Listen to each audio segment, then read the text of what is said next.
Tazin. Pensez-vous que Allah ne soit pas un dieu, mais juste une fiction grammaticale? Très sincèrement, le problème ne m'intéresse pas, ce n'est pas un problème. S'il y a des gens qui ont envie de croire en Allah, ils ont le droit. Si d'autres n'y croient pas, ils ont le droit aussi. Donc ça ne me pose aucun problème. Moi, la croyance, je n'ai aucun problème avec la croyance. Je n'ai un problème qu'avec les systèmes totalitaires.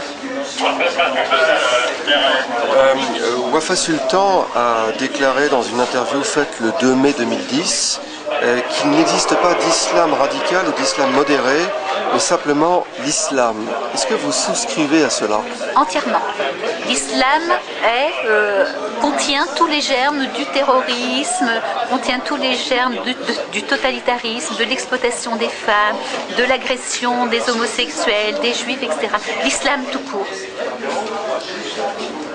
En Europe, de nombreux politiciens qui ont fait de l'hypocrisie leur instrument de travail prétendent que cela relève du mensonge et de la xénophobie que de dire que des musulmans occupent les rues pour prier. Alors assistons-nous à une guerre déclarée contre la réalité et les fonctions cognitives? Alors, la question, je ne sais pas si je l'ai bien comprise.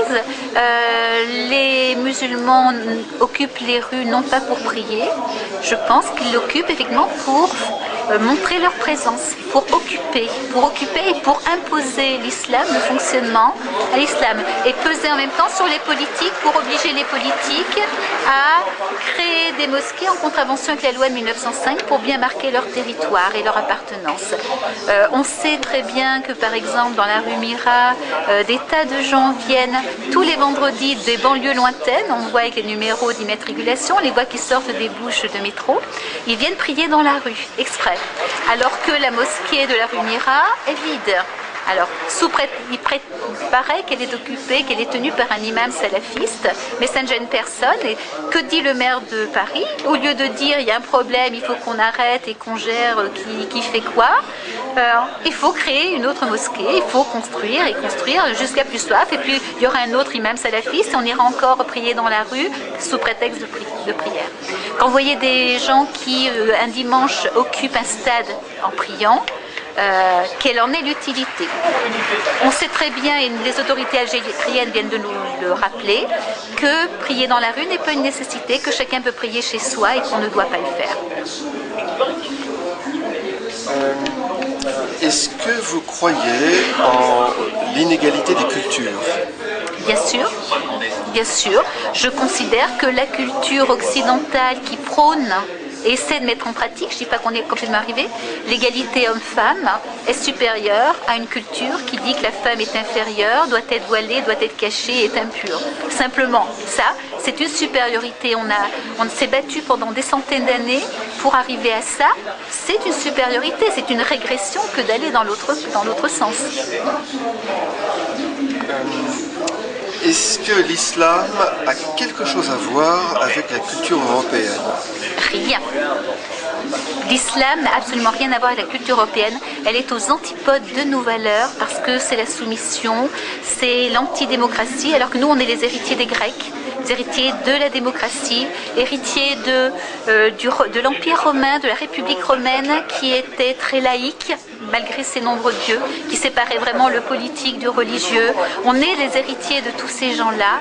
On est les héritiers d'une place à part pour la femme, qui vaut les hommes.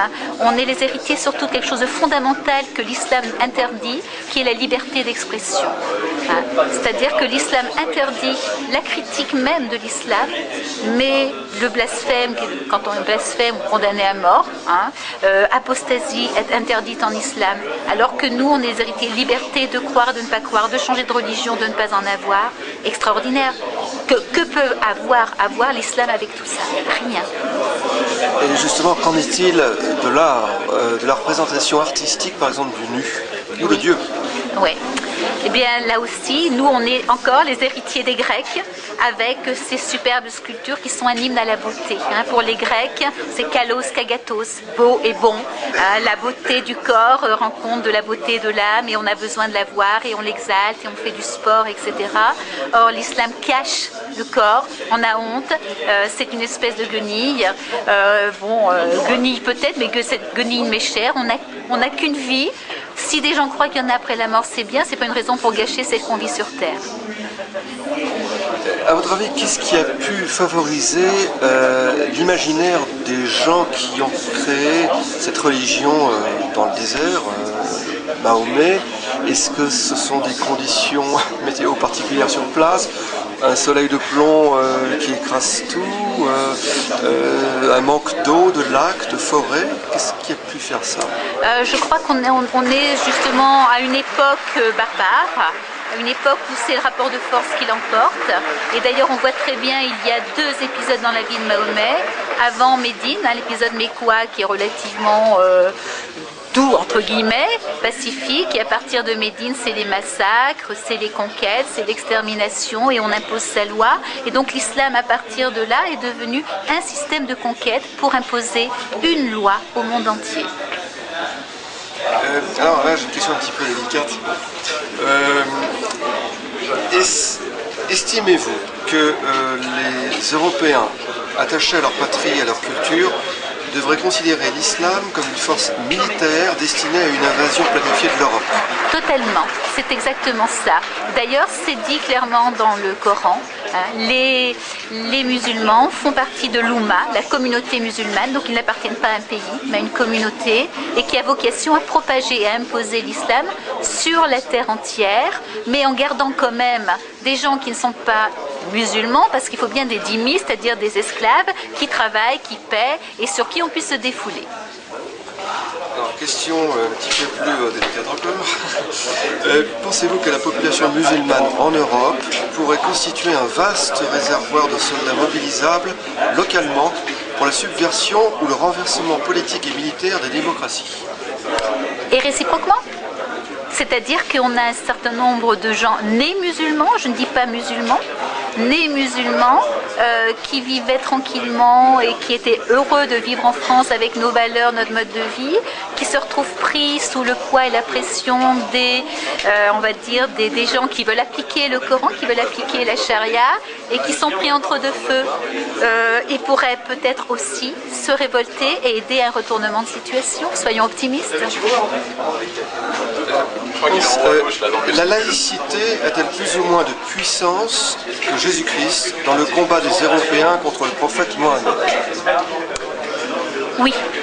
Oui, parce que je ne nie pas nos racines chrétiennes qui sont essentielles et qui ont abouti aux Lumières, mais justement ces valeurs chrétiennes, enrichies par l'apport de la Grèce, de Rome, etc., ont aidé à développer cette conception de la laïcité, du respect du droit de croire, de ne pas croire, etc. Donc c'est quelque chose qui est beaucoup plus vaste qu'une simple christianisation. Et quand on s'adresse à des gens qui sont dans la pensée dogmatique, voire la pensée magique, on peut présupposer que la laïcité n'a pas suffisamment d'énergie spirituelle.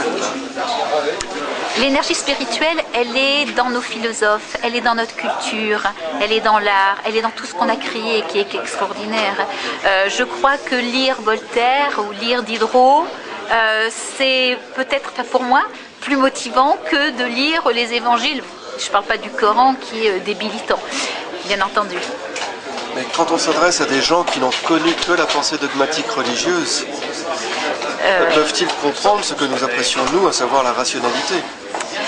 Bien sûr, puisque l'école de la République l'a fait comprendre à des tas de gens qui sont arrivés, les musulmans qui arrivaient il y a 20 ans, il y a 30 ans, qui ont suivi vraiment l'école de la République, qui pratiquait l'ascenseur républicain, l'émancipation, ont évolué, ont compris et sont actuellement à nos côtés. Ils sont vraiment des fervents défenseur de la laïcité.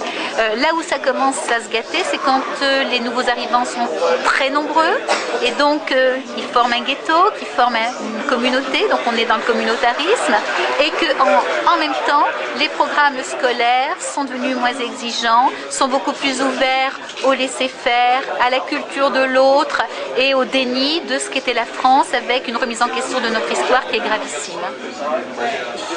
On peut imaginer que bientôt, les gouvernements, on va le dire corrompus ou collaborationnistes, créent des ministères de lutte contre la réalité. C'est joliment dit, mais j'aime bien ça, oui.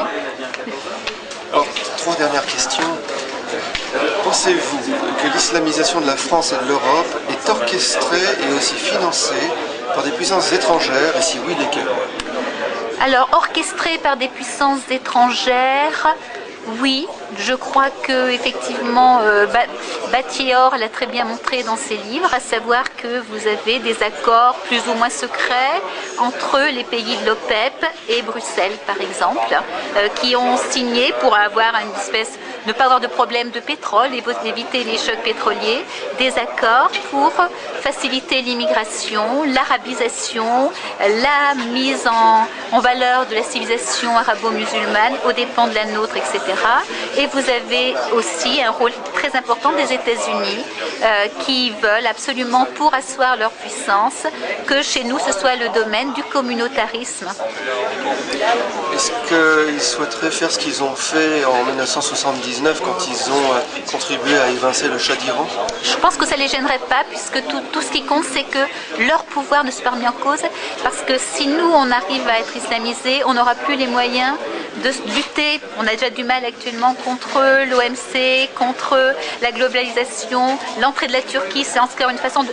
Tout ce que veulent les États-Unis, c'est faire disparaître les États-nations, notre souveraineté, notre indépendance, pour effectivement imposer leur mode de vie, leur mode de fonctionnement, et faire de l'Europe un endroit de peut-être d'expérience qui éviterait que le terrorisme aille sur leur territoire. Ou un hypermarché.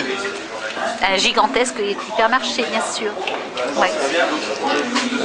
Ces puissances étrangères qui semblent donc souhaiter ou orchestrer l'islamisation de l'Europe, donc elles ont certainement des complices, des agents au sein même des gouvernements européens. C'est évident. Est-ce que vous en supposez certains, vous en connaissez, vous pouvez en nommer certains? Je crois qu'on peut faire un prix de gros, à savoir que par exemple en France, tous les gouvernements qui sont au pouvoir depuis 30 ans sont des collaborateurs et des USA et des pays arabo-musulmans. C'est clair, c'est évident, tout va dans ce sens-là. Dernière question. Estimez-vous que dans le combat contre l'islamisation, Israël et les patriotes juifs dans le monde entier sont des alliés ou bien expérimentés, opportunistes, authentiques, indispensables ou inappropriés? Il n'y a pas d'alliés inappropriés. Tous ceux qui, comme nous, luttent contre l'islamisation sont nécessaires, sont les bienvenus, et on a besoin de mettre toutes les forces. Comme on les met ici, ensemble, politiquement, qu'on soit de gauche, de droite, on lutte ensemble.